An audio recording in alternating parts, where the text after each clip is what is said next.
ഇടുക്കി വണ്ടിപ്പെരിയാർ ഗ്രാമ്പിയിലെ ജനവാസ മേഖലയിൽ ഇറങ്ങിയ കടുവയെ മയക്കുവെടി വയ്ക്കുന്നതിനുള്ള ദൗത്യം പുരോഗമിക്കുന്നു.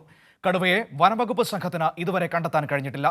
സ്നിഫർ ഡോഗിനെ ഉപയോഗിച്ചുൾപ്പെടെ പരിശോധന നടത്തുകയാണ്. ഇന്നലെ വൈകിട്ട് 8 മണി വരെ കടുവ എവിടെയെന്ന് വനംവകുപ്പ് കൃത്യമായി കണ്ടെത്തിയിരുന്നു. എന്നാൽ കടുവ രാത്രിയിൽ ഈ സ്ഥലത്ത് നിന്ന് നീങ്ങി. രാവിലെ നടത്തിയ ഡ്രോൺ പരിശോധനയിൽ കടുവയെ കണ്ടെത്താൻ കഴിഞ്ഞിരുന്നില്ല.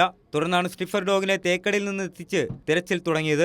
2 വെറ്റിനറി ഡോക്ടർമാരുൾപ്പെടെ 50 പേരുടെ സംഘമാണ് ദൗത്യത്തിന് നിയോഗിക്കപ്പെട്ടിരിക്കുന്നത്. കടുവയെ ഇന്ന് തന്നെ മയക്കുവെടി വെച്ച് പിടികൂടുവാനാണ് ശ്രമിക്കുന്നതെന്ന് വനമന്ത്രി AK ശശീന്ദ്രൻ പറഞ്ഞു. കടുവയുടെ ജീവന് പ്രശ്നമുണ്ടാക്കാതെ പിടികൂടുന്നതിനാണ് പ്രാധാന്യമെന്നും മന്ത്രി കൂട്ടിച്ചേർത്തു.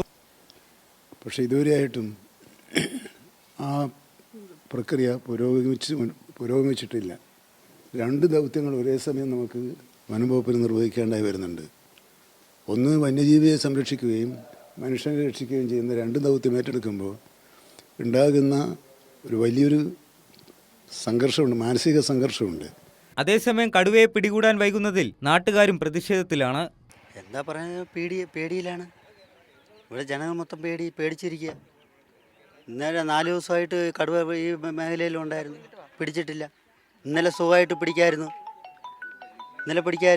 ഇന്നലെ 10 മണിയാ നേരത്തെ താഴെ ഡ്രോൺ വെച്ച് നോക്കിയപ്പോൾ അവിടെ ഉണ്ടെന്ന് പറഞ്ഞു. കടുവ കാട് കയറാനുള്ള സാധ്യത വനംവകുപ്പ് തള്ളുന്നില്ല.